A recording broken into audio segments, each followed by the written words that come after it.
Hello and welcome to this week's Tech That Talks discussion, where we're about to jump into a time capsule and plunge into a scenario where data and privacy gets a future-looking perspective. Now, interconnectivity may be able to prove citizens' lives and security agencies may be able to connect CCT devices across the city and use facial recognition algorithms to identify criminals. But on the other hand, the very same level of interconnectivity and data processing could lead to abuse and loss of privacy. Personal data is a valuable asset, and even if data is harvested for the right reasons, there is a danger that it could be used to exploit the very same people it was designed to protect. One thing is for certain, data is important for any company, and that data has to be leveraged as well. But in order for this to occur, data privacy must be regulated well, especially the data that is collected in ways in which we haven't even imagined yet. Let's talk more specifically about areas such as the metaverse, and with cryptocurrencies or face recognition, technologies that will help but can also propose a legal challenge. Looking at sensory and voice recognition, many apps, especially in the healthcare sector, use that data to create good. But what about when the gray areas of regulation take over? Today, I have the pleasure to speak with James Ward, who is author and lawyer. James joins Tech That Talks with great privacy experience. And I'd also like to take this moment to introduce Regal Wenning, who is the legal counsel for the European Research Consortium for Informatics and Mathematics. We also have Debbie Reynolds, who is CEO of Debbie Reynolds Consulting and who has been named one of the top global 30 cyber risk communicators by the European Risk Policy Institute in 2021. So thank you all for being here today with me. And as always, please, for our audience, remember to have any questions ready that you may have towards the end of the webinar, and I'll make sure to get to them all today, as the last section of the panel is always left for you guys. So let's start this panel discussion now with James and kind of a more general opening question. I want to go into the companies and more specifically the data that companies generate. So the data is enormously valuable, as we just said, but without the right strategy, companies will never unlock that value. And one might even say that we're putting companies at risk. So let's take this to beginning. James, what steps can you share with us to help our viewers with practical tips as to how to unlock this? Sure. Well, it's great to be here. Thanks for inviting me. I think the number one step that businesses need to take in terms of harnessing the value and the potential that they have in the data that their company possesses is figuring out what that data is. Most of the time, businesses are not particularly adept at going through the process of a data mapping, a data flow analysis, or even just cataloging the data assets that they have. So one of the things that we typically do with our clients is we sit down and we go through in a whiteboard session, at the beginning, we say, well, what are the data assets you have? And, 10 or 15 things will pop up. And then at the end of an hour, the entire whiteboard is filled because people are like, oh, I forgot we had this, and then we have this, and then there's this append relationship, and there's this backfill. And what we don't recognize is that we're often awash in data. And the real key is not getting more, it's parsing the data that you have to identify what's valuable. And that's a difficult exercise, but it's one that needs to be undertaken if you want to have, if you want to be able to harness that. So step number one is figure out the data that you have. And then, once you've identified those data assets, start thinking about how you might want to utilize them. One of the things I run into all the time is a sort of shortcut thinking of, okay, well, I have this data, and then if I have more, that'll certainly mean that it's worth more. But that's not really always true. Sometimes the whole is less than the sum of its parts. So having a clear idea of what you want to use your data for is the next step. And this is, there's a regimented process that we go through, but recognizing that it is a regimented process is a really important part of being able to unlock the value of the data that you have. What exactly do you mean by regimented process? Like different specific steps that you take in order to be able to then say, okay, this is where I'm headed in the right direction, or I'm collecting the right information in order to be able to make these data-driven decisions then? Yeah, it's that, I think. So in the book that we wrote, because we're nerds, we wrote a book about data partnership. A data partnership, exactly. That's something that I had also wanted to talk to you about because that's something That's you really bring up in your book. so the book is about leveraging data to create data partnerships. And so we have a 4-step method. We identify data assets, value them, structure them, and protect them. And one of the things that we've found is very common is, we're bombarded all the time with, oh, it's the data economy and data is the new oil and all kinds of phrases that honestly really don't mean anything. So the real question is, okay, if data is the new oil, does my business run on oil? Does my business run on gasoline? Does my business run on petroleum or kerosene? Do I use renewables? What am I actually using this resource for? And I'll tell you that every business can utilize the data that it has to create growth potential, to create new partnerships, to create new revenue. It's just the reality of information, because the more refined information you have in the right space, the more capable you are of making better decisions, better informed decisions that are driven by, the actual real world experience of your business, as opposed to just guessing.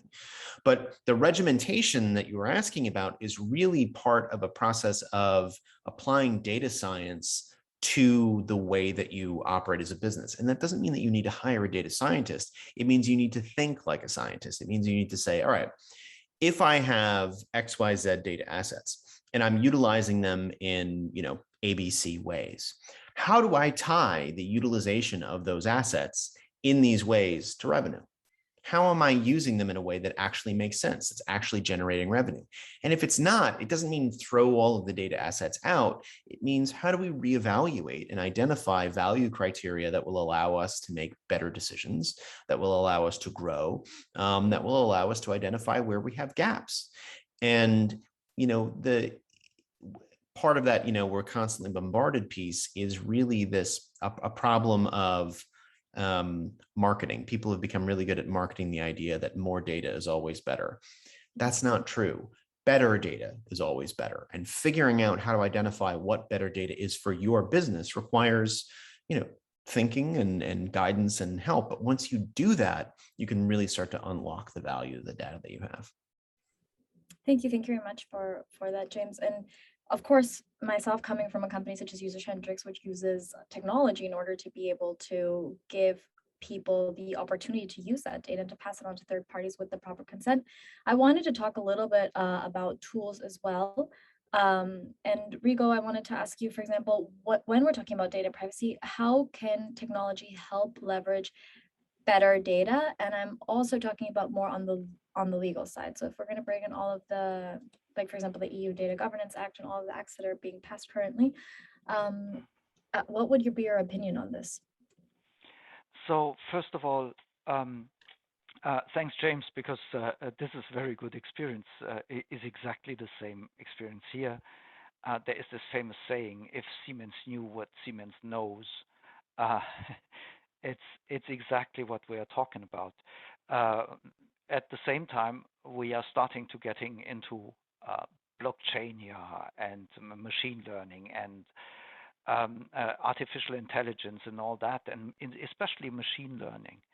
And there, for machine learning, we need more data. We really need more data. But we need quality data. Quality data means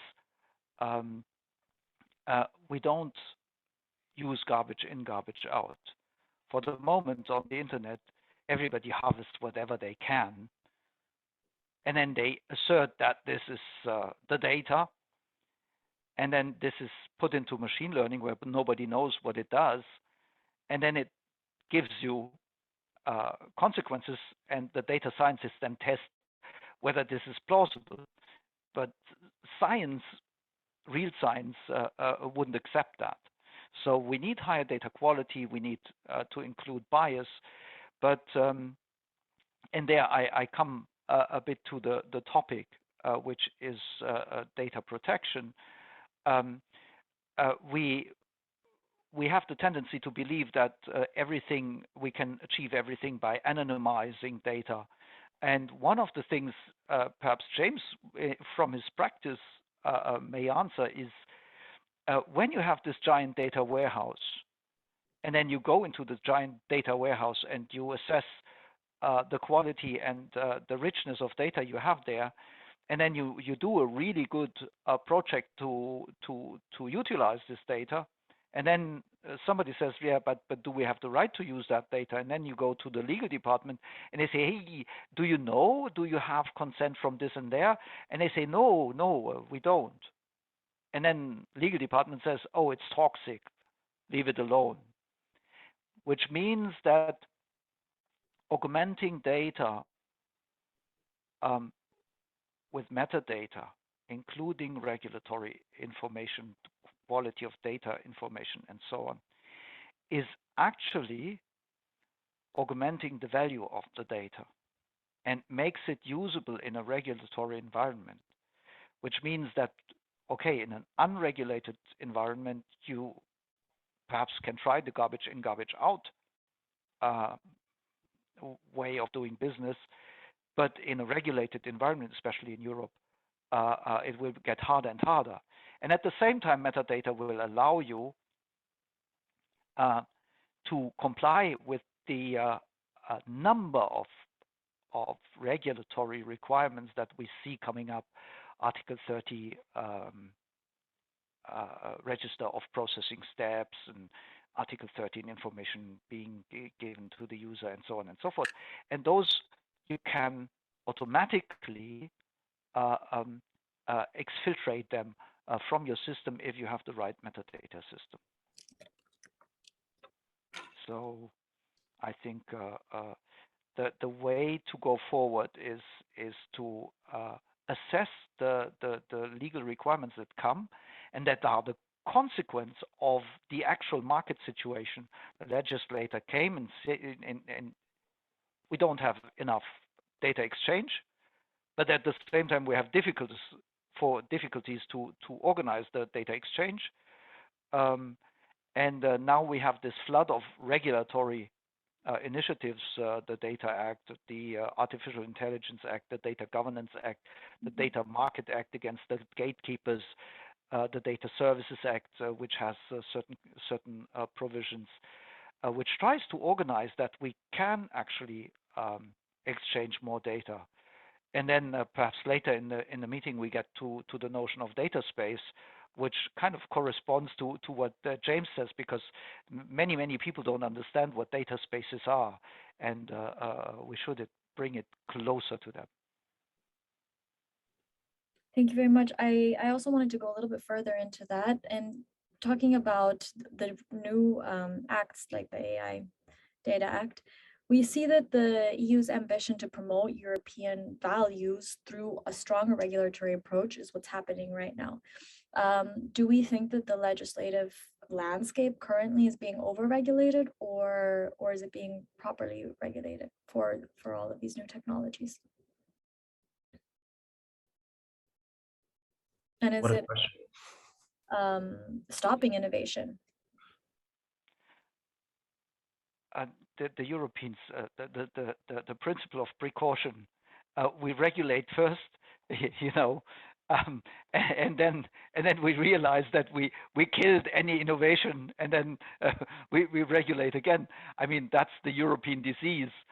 But currently, the current regulation is really a reaction on things that happened.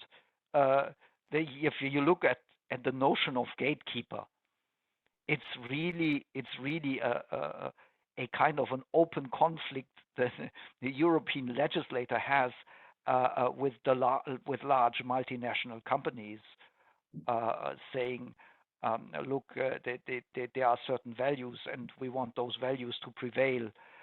And despite your power in the territory we control, you must behave in a certain ways. So I think you cannot separate things like the Data Market Act from previous behavior in the past 5 years. Yeah, I'll add that I think the digital single market and Brussels' efforts to create a framework around digital activity and corporate and human behavior within the geographic and jurisdictional boundaries of the EU is a project that can only go so far. And the reason it can only go so far is what Brussels really wants to do is legislate based on the European Convention on Human Rights. Ultimately, that's the goal, is a rights expansionist approach to regulating behavior in the market, while at the same time making Europe an attractive place for businesses to develop and for investors to come. And those two things are at loggerheads.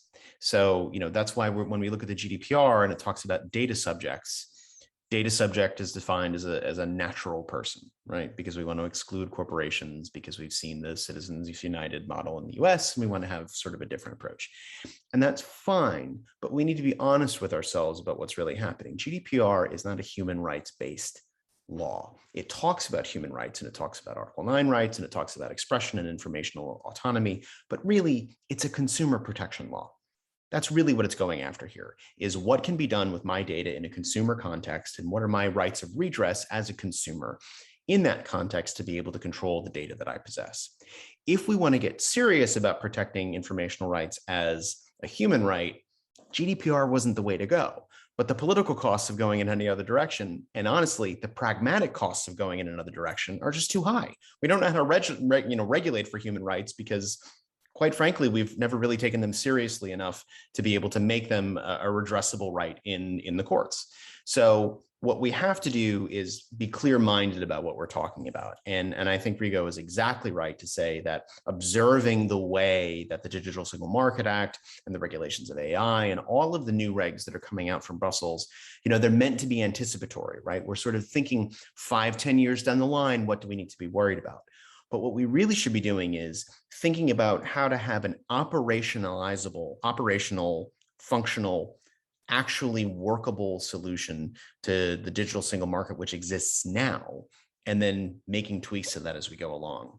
So, there's absolutely a need for more protections for rights. But if we think that we're going to get that from GDPR, I think we're looking in the wrong place. Rigo, do you want to add to that? I'm split here. First of all, I think that the challenges in front of us will generate innovation. That's what I told with the metadata system.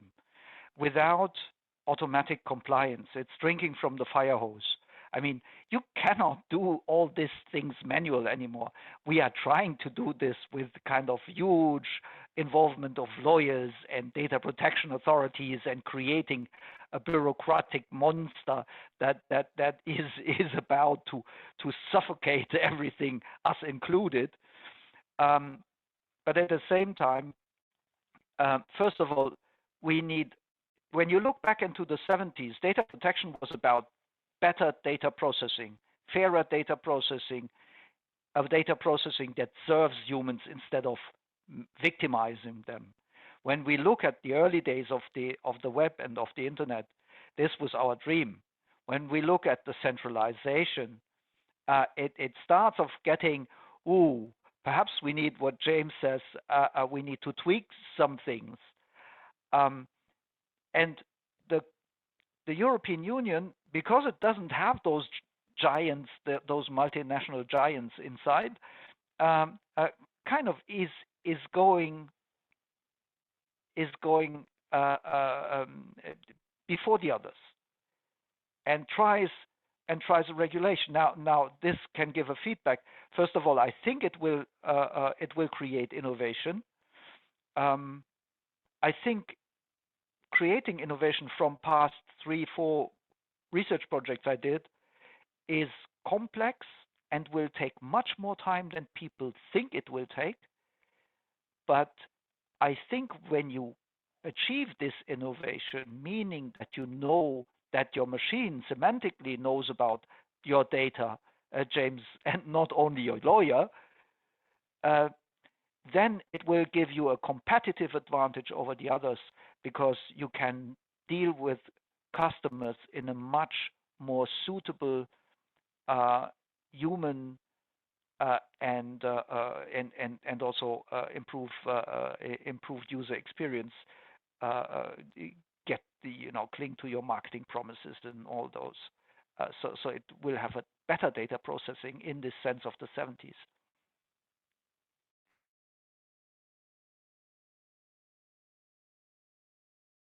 You're muted. Sorry about that. Thank you so much. And I wanted to go off into innovation, and Debbie.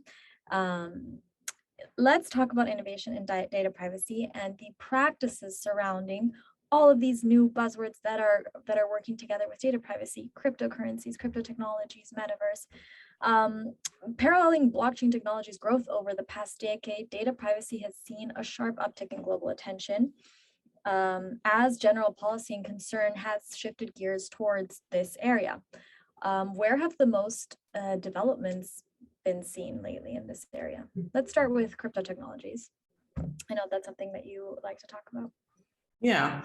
So in terms of, where innovation is happening, I think kind of the groundswell of interest in privacy, in my view, really kicked off with the GDPR, and that's because of fines. So having regulations that have these high fines have sort of kicked up privacy into more C-level decision makers. So that's kind of the reason why a lot of people are talking about it. But I think the challenge that we'll always have is that technology will always outpace regulation, regardless of how forward-looking people are trying to think about it. And actually, I do like the way the GDPR tried to think about it, where there, unfortunately, a lot of regulation doesn't happen until there's some harm that occurs. But as we move forward into things like cryptocurrency and the metaverse and things like that, these, what we're seeing is that regulation is kind of far behind innovation. And I think that's only going to, not only will it continue, but I think it will accelerate because the innovations are coming a lot more rapidly and they're sort of taking over a lot of the traditional ways that we think about things. So cryptocurrency is a huge one because, you have a situation where, as opposed to different regions and jurisdictions having more control over currency, we have a currency that could be like a global currency, and people are trying to figure out how to navigate that and also what that means for individuals in terms of their rights and their privacy. So, I think it's just going to get more interesting around privacy in terms of what different jurisdictions want, how they want to go about trying to do type of regulation. But I think one mistake that we could possibly make here is that I don't think, the future is not going to be like the past. So if we're trying to use past and old things to try to regulate the future, it's just not going to happen. It's not going to be effective. And talking more about the future, let's talk about the metaverse. And, in a recent study that I read, 87% of Americans have expressed major concerns over their privacy and what the metaverse could look like and where this could all go. They have fears that hackers are going to be able to impersonate them, or that their general privacy is going to be threatened. Is this fear relevant?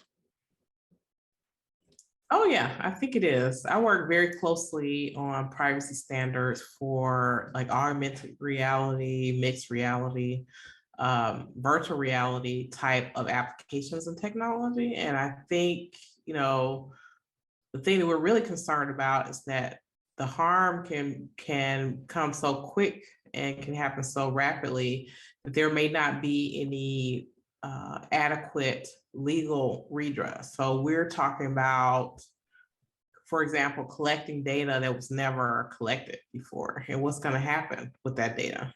Like, for example, virtual reality, augmented reality applications, let's say they can capture the ambient sound in your house, right? So that no one ever did that before. No one ever needed that. A lot of inferences can be made about people, about their surroundings, their mode of living. by, having sensors in the house, having things kind of observe people as they're kind of going about their life. And so it's a huge economic opportunity for people who want to innovate in this space. But then also, I think people are concerned about having some type of guardrails around how their data is being used. And a lot of it is around transparency. So, for what are you collecting? Why are you collecting it? What are you going to do with it? And I think that's what a lot of these regulations are trying to do, especially as it relates to data collection and also data retention, as well as kind of data sharing. So Europe is definitely all on top of, these cases around cookies and sharing of data and third-party data risk. And I think that's only going to move forward, and other countries and other jurisdictions are looking very closely at those issues as well. So it's going to be wild for a while, especially until we get regulation. But for me, one reason why I work very closely on these areas, I want to see people innovate and not have barriers to adoption of their products, but also want to try to find ways to minimize the risk and harm that could possibly happen to individuals even before regulations can be enacted. But there I have a question, Debbie, because if I think if you do that, there is also harm to business, because if your customers and if the citizens are creeped out, they will not use your platform. Then you made a lot of investment and you have no customers. And there my question is, do you see that risk that the lack of trust is actually doing economic harm? That's the first question. And the second question is how far businesses are taking this into account and are serious about it. Yeah, I think the lack of trust is causing harm. We're seeing people draw back from certain technologies, switching to different, vendors or providers because they don't trust them. I don't think it's a coincidence that Apple has some of their biggest quarters ever, starting in Q4 2020, once they rolled out their app transparency protection that sort of help people's privacy. So I think there's a benefit there. There's a lesson there also about trust. So people give better data to companies they trust. They give them more data to companies they trust. I think that when we're going ahead, I think the thing that has to get squared away is companies need to move away from the idea that, I'm only here to please my shareholder. So the individual has a stake in everything as well. So they're a stakeholder. So if you're creating a tool or a technology that you can't articulate the benefit to an individual for you when you capture their data, you're not going to be successful in your business anyway. So I think having understanding, obviously, that you do have responsibility to shareholders is important, but also being able to articulate the benefit to individuals. So if you're doing something about collecting data for individuals that cause kind of a privacy risk, then you probably aren't really considering the true benefit to the individual. Exactly. I do think that transparency and trust obviously go very much hand in hand and plays a large role with all of these new technologies, especially when we're looking at healthcare and health apps. The innovations that are going on in this field are extremely interesting, what we can do with sensory data and which diseases and everything we can even prevent. But if there's no transparency between the user there, they're just going to see a lack of involvement and then at the end, loss of revenues there. So I think that the transparency is a challenge on its own. Look, if we are going into metaverse, into smart cities, connected vehicles, where's your cookie banner there? You don't have one. How do you convey information? Do you need to do so in multimodal ways? We need our privacy app that will manage, our data streams. And that's what I'm saying is, without kind of investing into interoperability there between companies, you can't have a central app. Then everybody has their own app, and then people will scramble under 25, 30 apps, or we will have another concentration. And the second thing is, as our life gets more complex, metaverse, smart city, it's so many things, industry 4.0, what have you, the more, this GDPR monster it says you have to notify the guy. And then people like James and me and Debbie will write 30 pages of legalese that nobody understands anymore, but that are destined, where the destination is the Data Protection Authority, which is then, handed somewhere out on some web, but then the goal is gone.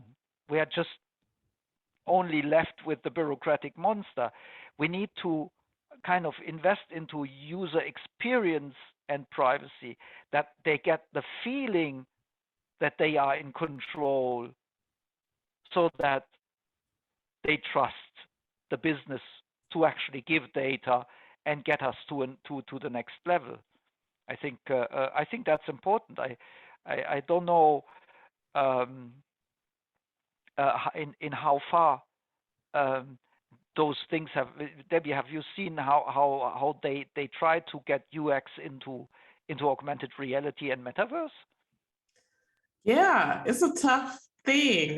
There's something, I did a video a while back called around incremental consent. I think there's going to be a situation as people are going through these digital worlds and making choices, that the consent can't just be a checkbox in front of a website or at the beginning of someone starting a session or experience. There may be something that happens kind of on an incremental basis based on what they're doing and the activities they're doing. But I think, again, the thing that we have right now is a disconnect between the data collection and capture and kind of the benefit to the individual. So it obviously benefits companies to make trillions of dollars to take data from people and sell it, but how does that benefit the individual? So I think it's going to open up more avenues for transparency in that way. And then hopefully, if people are building products in this way, as opposed to starving companies of data, if they get that trust, they'll have more data than their competitors.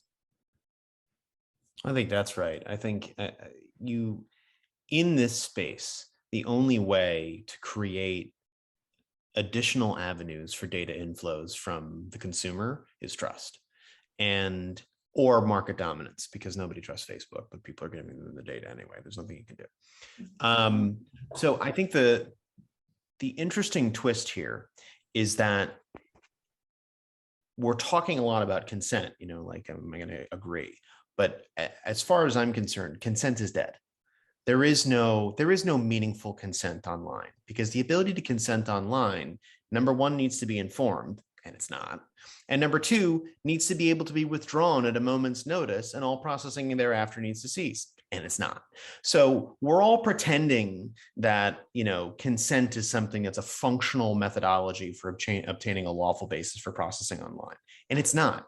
So the question is, are the regulators going to start treating the world the way it is, or are we going to continue to pretend that consent is a viable model online?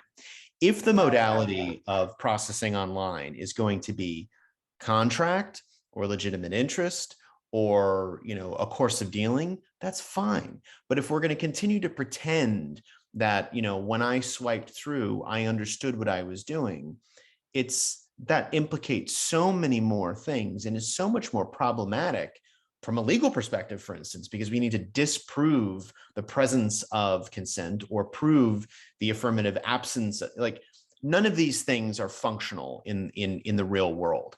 So GDPR, as much as I'm criticizing it, but you can only criticize something you love. I think GDPR is really important, but we need to reconceptualize the way that people interact with platforms, with brands, with services online. And once we do that and say, listen, it's either going to be based on a contractual obligation to provide a service to a consumer, or we're just going to legitimate interest everything and say, yeah, this is probably fine. I doubt that they would object to this. We're going to get caught up in these eddies of debating what consent really means, when we really should be focusing on how do you build trust so that when you do undertake legitimate interest, you probably do have a rational basis for assuming that a consumer would want you to do something, because if you have an ongoing course of dealing, if you have a relationship with them, it shifts the dynamic such that your Leah comes out the right way. And I don't think we're there yet. I think we're still living in the land of 20 years ago when, consent was what we assumed was going to be done online. And I think we have to move beyond that if we want to have a functional legal regime governing what people do online. Sorry, if I wrote an article about that, I think 8-9 years ago, because there was Mireille Hildebrand and others criticizing consent, because if we have no consent, the regulator knows better, and then the bureaucratic monster talks to the other bureaucratic monster, and the goal, be careful, because then suddenly you cannot, as a consumer, as a data subject, as a citizen, give your data where you want to give it. And then you get into a situation where the Data Protection Authority turns into a censorship administration, because you, as a citizen, can't overcome their decision. I want my personalized, thingy, because I want it, because I need it, because it provides me with the relevant information in very short time. I can assess the risk. I want this to happen. But have you seen how many hilarious decisions data protection authorities have done? Yeah, exactly. No, I don't disagree with you at all. And I think Milton Hildebrand's point on this is that you have to have real consent. The right to data self-determination, as coined by the Federal Constitutional Court in Germany in 76 and then in 84, is the fundamental underlying concept. And if we give up on that concept, I agree we need new forms of how to get to this, because what is the ultimate goal? The ultimate goal is that we are not screwed up by Cambridge Analytica and make political decisions that we regret afterwards. And that's the ultimate goal. Now, how do we get there? There, I'm with James again. We need to have more innovation, and cookie banners just can't be it. No. No. I agree. I think But then what instead?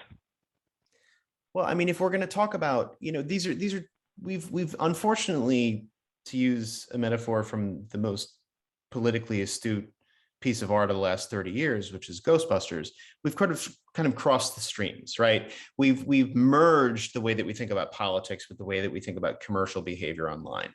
And that's an unfortunate token of the way that politics has developed in the United States and in Western Europe over the last 50 years. That's a reality. So the question is, do we want to avoid feeling like we've been manipulated by platforms online into making political decisions that actually weren't beneficial for us? Yes, but I mean, that also is, the reality of politics in the modern age. It's all about manipulation, right? Not to sound cynical, but I am a lawyer. So, that component combined with the way that the methodology by which individuals, individual consumers, individual data subjects interact with brands online has largely been mediated through platforms which are using the data for their own purposes. I think it's actually in a decentralized model where we have more ability to interact directly with the brands, not mediated through the largest platforms, that we start to get to a place where there's more play. Because if I'm interacting as many people do through a Meta brand, when I'm shopping on Instagram, or I'm looking up someone's, the hours that they're open on Facebook. Facebook is or Meta rather, is controlling that interaction. They are the medium, and the medium is the message, and they are delivering the message that you need to interact through them. But if it were really brought back a step, where it was just me interacting directly with the brand within the framework and parameters of the legal requirements that the brand has, you actually can recoup some bargaining power. There is a sense where consent could potentially be viable in those circumstances, because it is a one-to-one interaction, even an interaction with a large brand. If I'm buying a pair of Adidas trainers, if I'm on their site and I've expressed what I'm comfortable with them doing, there are modular controls that can be used to sort of frame the way that the data can be appropriately used. And it is possible to establish consent as a viable basis. It's the mediation of those relationships that's really problematized consent.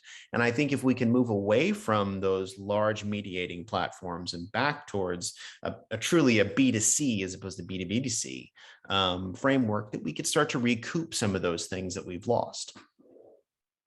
Yeah. Which brings us back to the Data Act and the Data Market Act, where they regulate the gatekeeper, which I think and fundamentally regulating the gatekeeper means that they admit that competition law is failing in our times. Right.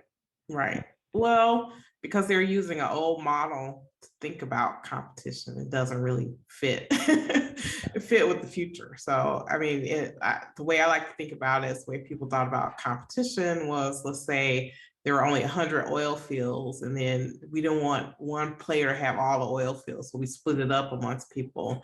But now you're dealing with data, which is like an infinite resource. So it doesn't really, the correlation doesn't really fit there. But going forward with kind of what James is talking about, I think the future, I think things have to be more decentralized to the individual. So to me, I think the individual in the future would need to be their own bank of information and sort of choose what they're going to share and what they're not going to share. So think about it, as you, Jessica, let's say you were a bank of your own information.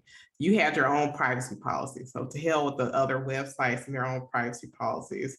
Anyone that wanted to interact with you, they would know what your preferences would be, and that's how they would use your data. I think in the future, we have to go more towards a model like that, because it just isn't sustainable right now. Like, I don't know anybody who's going to go, like, I read a statistic recently that said the average person has like 90 username and passwords, right? So no one's going to go onto 90 websites, read 30 pages of privacy policies, play around with these privacy, choices. Is just not a usable, workable solution in the future. And then now we're going to exponential growth in terms of how data is being captured. Like you said, like the metaverse, cryptocurrency, NFTs, is just getting crazier and crazier. So I think the model that we have now isn't really working. So I think I'm hoping to see more either technical or non-technical, because some of the stuff, to me, it can be low tech, right? So I tell companies,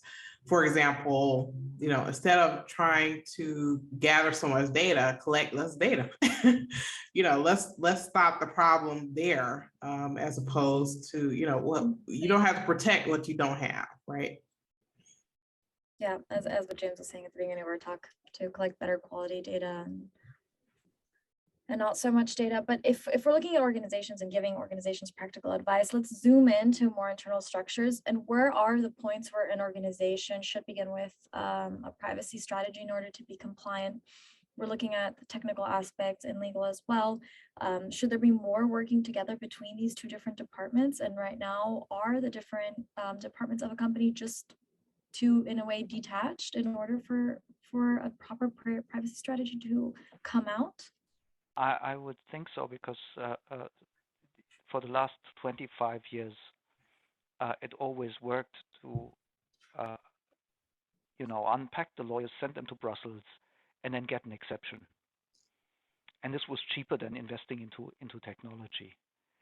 And what Debbie and James just mentioned, the issue I see is when we centralization, we've seen that the economic networking effects and benefits of centralization were huge for the consumers, but also for those central businesses. I mean, within years, a few years, those companies became multinational giants in a few years. If you compare this with Ford or a traditional industry. Now, if we want to get away from this this centralization, I don't think there is this decentralizing the web and very nice initiatives, very laudable, ethically fine, very nice, cool, okay, but it's not a business reality because the benefits are too high on the other side. Now, what puts that as a challenge in front of us is that we need to make small actors or smaller actors being able to cooperate in order to compete. And in order to cooperate, for those small actors to cooperate, we need to find better data handling methods. And that's what I initially said, where you said where you need your metadata, where you need the rights attached to the data so that you can share with others and they can respect the promises you made to a consumer, which is often really the challenge. So that's why I think this distinction between the technical and the legal department is for the guys from the 19th with their fax machine. But if you want to have a modern enterprise, you need to cooperate in order to kind of stand against the giants, because their networking effects are such that that is very difficult to compete, very difficult, and it only works in cooperation. Yeah, and I'll throw in, Jessica, an internal, I think the thing that has happened in the future for organizations working around, privacy and digital transformation or digital degradation, however you want to call it, is that there has to be more collaboration where maybe companies or organizations had not been built in that way. So to me, I think in the past has been like very much like Santa's workshop. Like everyone has like their own little part to play. And then at the end, hopefully something comes together at the end. But, we're thinking about issues that can touch all parts of organizations. So being able to create collaboration amongst people, for me, I think about data. I'm a data person, so I think about data as kind of the center, and think about how those groups can kind of work together, collaborate together to move forward in a different way. So from a practical perspective, being able to have someone who can communicate around or cross those silos and sort of dig deep into those issues as well. I think those are the types of people that the organizations really need to be able to face these types of challenges in the future. So I'll push back in a slightly different direction. I think I agree with what Debbie just said. I think what I want to challenge, though, is the idea that the prevailing business model is one that works. The prevailing business model in terms of data is one that works for the largest platforms. And what they're really good at doing, what Facebook, what Google, what a lot of the largest platforms are good at doing is segmenting audiences. And they segment them with a lot of granularity, and they segment them in a way that you can say, I want to know what 27-year-old golf players from Seattle are, blah, blah, blah, blah, blah. And really you're going to get it down to, to one person. But what is the value of that one person? Typically, your marketing department doesn't want one person. It's almost it never happens that you're only looking to hit an audience of one. You want the advertisement to hit the right person at the right time, right? That's that classic last mile problem of advertisement. But that's not what's being solved by the largest platform. They're giving you granularity without the type of hit that you want, which is why AdWords has been, less valuable than it has ever been, and why a lot of marketing departments are reporting that advertising on Google or advertising on Meta doesn't deliver them what they want. The reason is what people really want is context-based advertisement and context-based marketing. Nobody cares what Jay wants, right? You want to know what people who are like Jay will want, because then you can market to people who are like Jay. Facebook says, I can give you exactly what Jay is going to look at tomorrow because I've seen what he's been looking at. And that's why, he thinks that we're recording this conversation, the conversation he had on his phone, because we mentioned giraffes and all of a sudden you saw an ad for a giraffe. It's not that they're recording me, it's that the algorithm is good enough that it can predict where the conversations are going, which of course is worse. But the reality is that's not helpful for businesses. What businesses need to break themselves out of is this idea that that's going to deliver them the results. What they want is cohort-based, context-based advertising.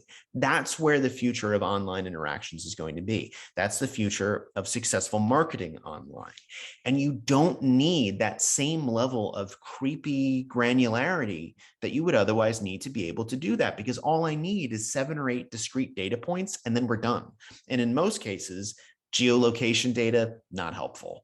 And if it is helpful, it's only helpful in a very limited number of circumstances. So when we reconceptualize the way that we can use tools online to reach markets, which is what we're really talking about here, that's what this is all about, is reaching markets that we want.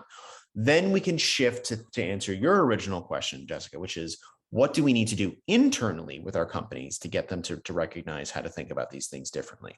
Is siloing a problem? Yes. There has never been a company in the history of the world that doesn't have a siloing problem. They all do. That's just reality. But part of the problem is also a conceptual one, and it's thinking that privacy lives in GRC. Privacy lives in, your legal department, or maybe with, the IT group, and we need to just, think about privacy as a box that we need to tick. Stop. Privacy lives in marketing. Privacy lives in sales. Privacy is how you tell your customers, we're thinking about you. We know what you want. You don't want us to be prying into your everyday and your every activity. You just want to buy something from us if you want to buy something from us. That's part of our promise to you, that we're not out here doing things that are designed to, give us the most minute insight into your life. We just, we think that maybe you'll like this. And when you reconceptualize privacy as a part of the offering, as opposed to a cost center, the whole world changes. And that's what we need to be doing. That's the advocacy that privacy needs within companies. And that's the expertise that privacy needs within companies about how to make that move possible. And when that happens, all of the rest of the stuff is going to follow. Is that kind of like going into privacy by design then in that concept? So PBD is extremely important, and I'm a big believer in it. But PBD is more about guardrails inside a company to keep us from doing things that we're not supposed to be doing. It's a nice political slogan, but there is no content behind it, and I really want to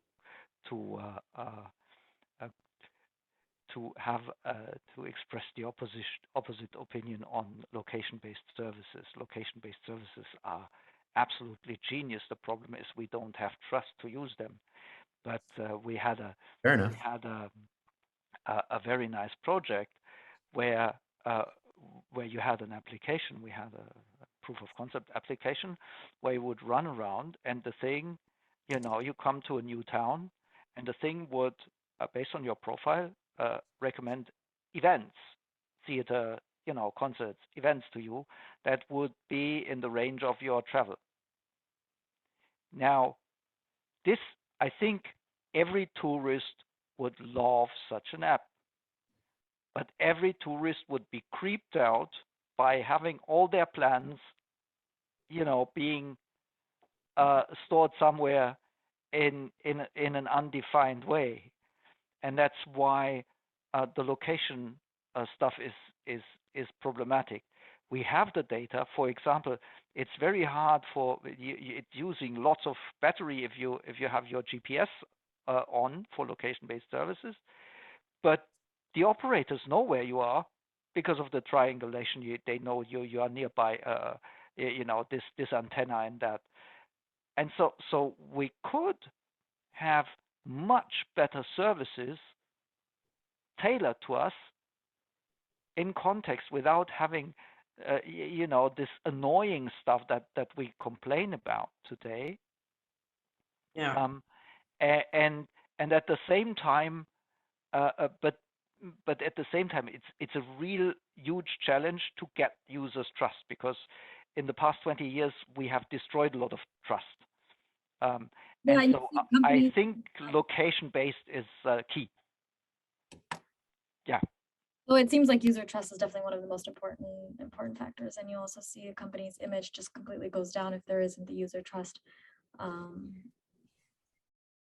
which is where transparency comes into play. Transparency with users, and that is what's supposed to be in the privacy policy, right? A well understood privacy policy that at least allows for some amount of transparency.